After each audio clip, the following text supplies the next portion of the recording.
ವಿಶ್ವವಿಜೇತ ಸ್ವಾಮಿ ವಿವೇಕಾನಂದರ ಕುರಿತಾದ ರಸಪ್ರಶ್ನೆಗಳು. ಪ್ರಶ್ನೆ 1. ಸ್ವಾಮಿ ವಿವೇಕಾನಂದರು ಎಲ್ಲಿ ಮತ್ತು ಎಂದು ಜನಿಸಿದರು?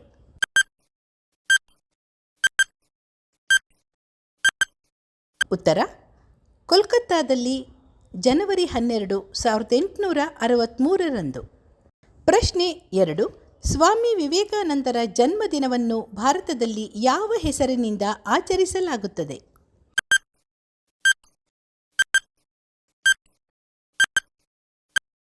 ಉತ್ತರ: ರಾಷ್ಟ್ರೀಯ ಯುವ ದಿನ. ಪ್ರಶ್ನೆ 3. ಸ್ವಾಮಿ ವಿವೇಕಾನಂದರ ಜನ್ಮನಾಮ ಯಾವುದು?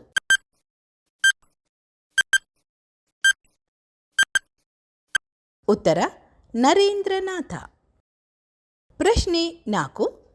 ಸ್ವಾಮಿ ವಿವೇಕಾನಂದರ ತಂದೆ ತಾಯಿಯರ ಹೆಸರೇನು?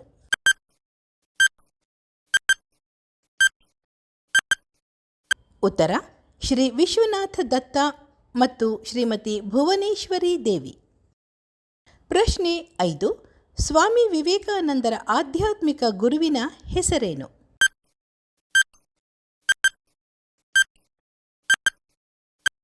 ಉತ್ತರ: ಶ್ರೀ ರಾಮಕೃಷ್ಣ ಪರಮಹಂಸರು. ಪ್ರಶ್ನೆ 6. ಸ್ವಾಮೀಜಿಯವರು ಶ್ರೀರಾಮಕೃಷ್ಣ ಪರಮಹಂಸರೊಂದಿಗೆ ಎಷ್ಟು ವರ್ಷಗಳ ಕಾಲ ಒಡನಾಟದಲ್ಲಿದ್ದರು?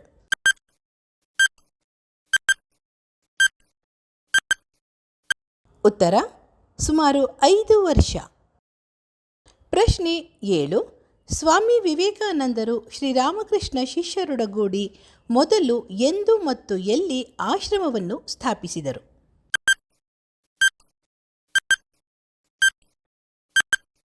ಉತ್ತರ: 1886ರಲ್ಲಿ ಬಾರಾನಗರದಲ್ಲಿ.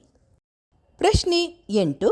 ಸ್ವಾಮಿ ವಿವೇಕಾನಂದರು ಕನ್ಯಾಕುಮಾರಿಯಲ್ಲಿ ಎಷ್ಟು ದಿನ ಧ್ಯಾನಾಸಕ್ತರಾಗಿದ್ದರು?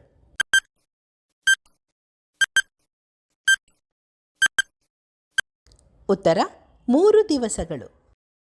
ಪ್ರಶ್ನೆ 9.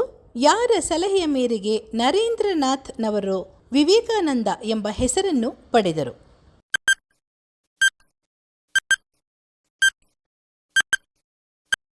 ಉತ್ತರ: ಖೇತ್ರಿಯ ಮಹಾರಾಜ ಅಜಿತ್ ಸಿಂಗ್. ಪ್ರಶ್ನೆ 10. ಸರ್ವಧರ್ಮಗಳ ಸಂಸತ್ತಿನಲ್ಲಿ ಸ್ವಾಮಿ ವಿವೇಕಾನಂದರು ತಮ್ಮ ಮೊದಲ ಉಪನ್ಯಾಸವನ್ನು ಎಂದು ಮತ್ತು ಎಲ್ಲಿ ನೀಡಿದರು?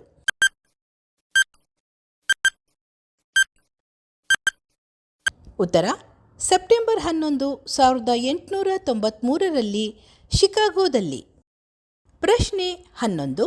ನೀವು ಭಾರತವನ್ನು ತಿಳಿದುಕೊಳ್ಳಲು ಬಯಸಿದರೆ ವಿವೇಕಾನಂದರನ್ನು ಓದಿ, ಅವರಲ್ಲಿ ಎಲ್ಲವೂ ಸಕಾರಾತ್ಮಕವಾಗಿದೆ ಎಂದು ಸ್ವಾಮಿ ವಿವೇಕಾನಂದರ ಬಗ್ಗೆ ಹೇಳಿದವರು ಯಾರು?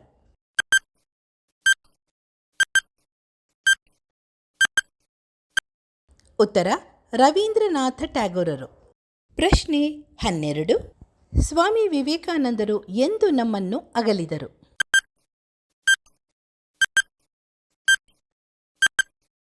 ಉತ್ತರ: ಜುಲೈ 4, 1902ರಂದು.